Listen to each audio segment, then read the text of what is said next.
13 minutes after the hour 7, right on the Ultimate Radio. I did let you know earlier on that I do have a guest with me this morning, and I do have with me Dr. Peter Baofu. He, like I said, you spell it B-A-O-F-U. Dr. Baofu, good morning. Welcome to the Ultimate Radio. Welcome to Lesotho. Thank you, and thank you for inviting me. It's such a pleasure to get to have you in our Ultimate Studios this morning. So far, what would you say that would say with Basotho, our own people in Lesotho, if you compare them with South Africa, with the South Africans? What observation have you made? Let me give you some of the most obvious one.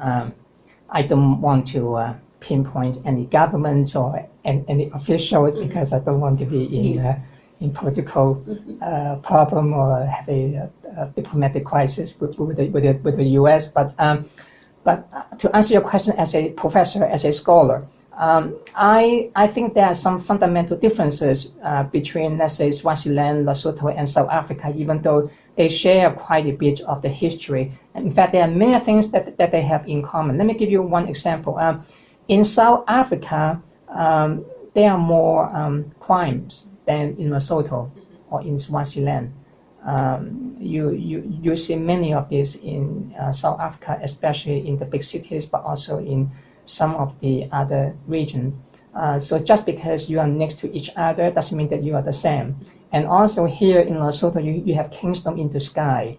But in South Africa, you don't have the kingdom in the sky, not even on the ground in that sense. So there is something very different between them. But I also see a lot of commonalities among them too.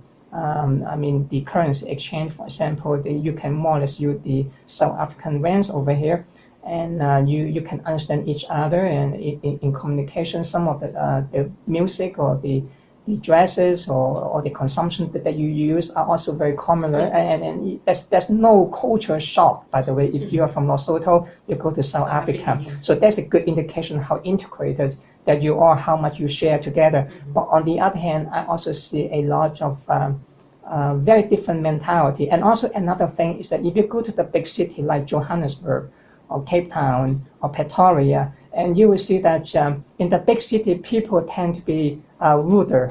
They are less hospitable and friendly than people, let's say, in a small town here in Lesotho. Even in Maseru, for example, the behaviors you can see are still a bit different. And I will not go into the question of the police, but that's another controversial issue. Okay, thank you so much. It really has been a pleasure being with you in Ultimate Studios this morning. I'm really hoping that you will go out there and enjoy our beautiful country. So thank you very much again. I do enjoy. Thank you. Looking at the time right now, it is 20 minutes before we get to the hour 8. We will be right back with you after this.